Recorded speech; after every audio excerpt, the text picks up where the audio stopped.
Everyone quiet. Sounds like we have a visitor approaching. Hello, fellow traveler. You look tired.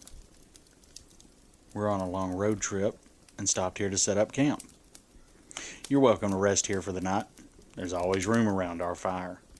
So have a seat. The food's hot, the drinks are cold, the fire is warm, and the stories, hopefully, are scary. I'm Jeremy, and I'm the driver on these road trips we take, but for the night, I'll be your storyteller. So settle in for some stories from the road. Tonight's story is called The Pictures Beside the Fireplace by Dr. Puka.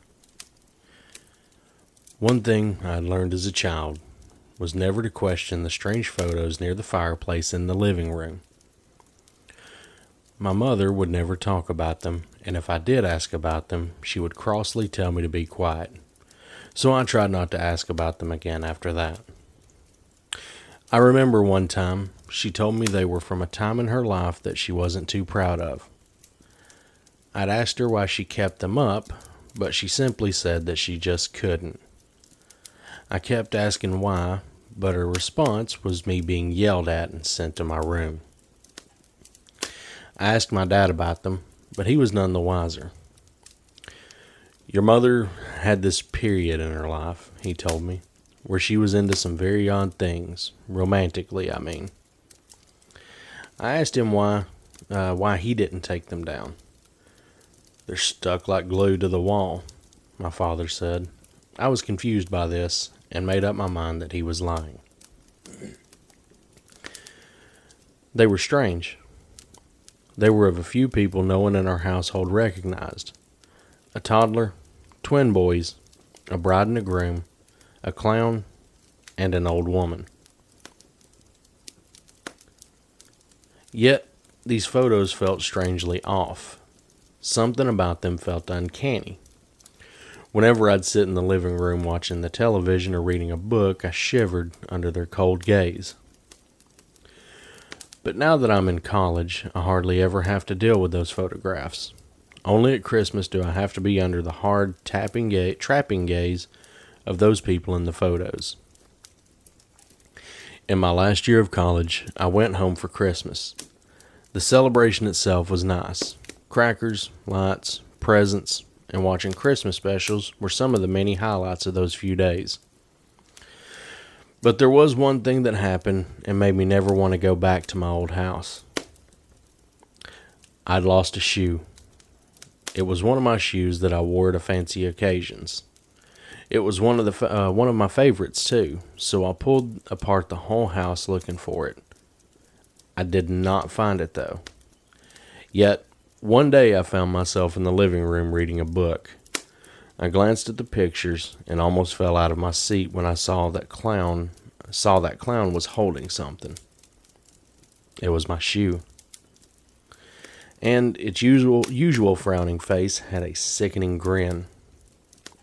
I blinked and the picture had returned to normal. But then I saw the twins holding a shoe.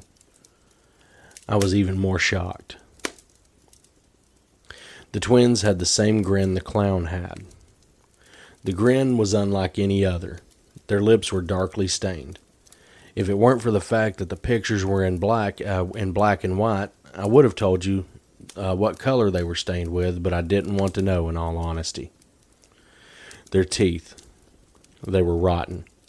Some of them were missing. Some of them had bits and some of them had bits that had already fallen off. They were uneven, odd, and uncanny.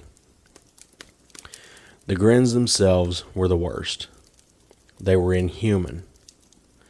They stretched so wide you could fit 4 light bulbs in them. They were so big, too, from the bottom of their nose to the bottom of their chin. It was disgusting. But every time I blinked, another picture from the set had my shoe and that awful grin. I ran out of the living room. I did not want to go back in there because I knew if I did, I would lose my mind. One day, I was looking on the internet for something, anything related to these photos. I remember the setting of the clown in the photo. in front of a cottage. So I searched it up. Clown in front of a cottage photo. The first result was a news article. My jaw dropped when I read the headline. Man kills six in friend's cottage. I read the rest of the news article. Local man Daniel Shelby has been arrested for the murder of 6 people. Shelby confessed to luring his child victims into the cottage of a man named Jeff Wright whilst dressed as a clown. The rest he lured with the help of his son, Eddie Shelby, who posed as a child in need. He murdered his victims with an axe. He admitted to photographing his victims before they died. The whereabouts of those pictures are currently unknown. In chronological order, his victims are Darren O'Shea, aged 5, Samuel Dean, aged 12, William Dean, aged 12, Christina Lopez, aged 32, Raul Lopez, aged 30, and Betty McElroy, age 52. Shelby has fed both himself and his son the remains of his victims. He has admitted to eating human flesh as a child and claimed it was good for a growing boy. Shelby's son has pleaded insane and has been sent to Warren Mental Institution. Shelby himself, however, has committed suicide via repeatedly hitting his head against the bars of his cell until he died from his injuries.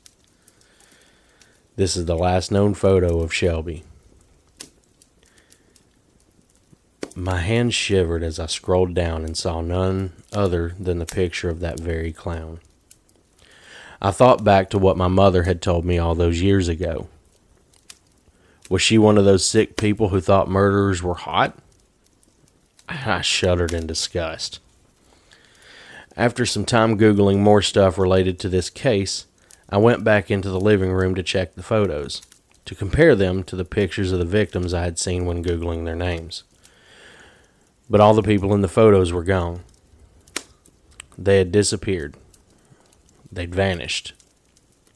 All of them, except for that damn clown. He had the same sickening smile, but he wasn't holding my shoe anymore.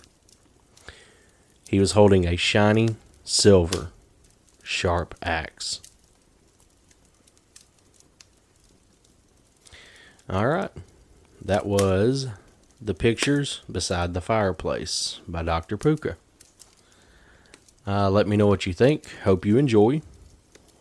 And I'm going to try and get an extra episode up this week, mostly because it's been a few weeks since I've really uploaded anything, so I figured I'd get a little extra out. But, when you see this posted, let me know what you think. Do the whole like, comment, follow me on Spotify and whatnot, and follow me on my social medias. All right, so again, this was The Pictures Beside the Fireplace, and hope everybody enjoyed, and keep that fire burning low. Good night, everyone.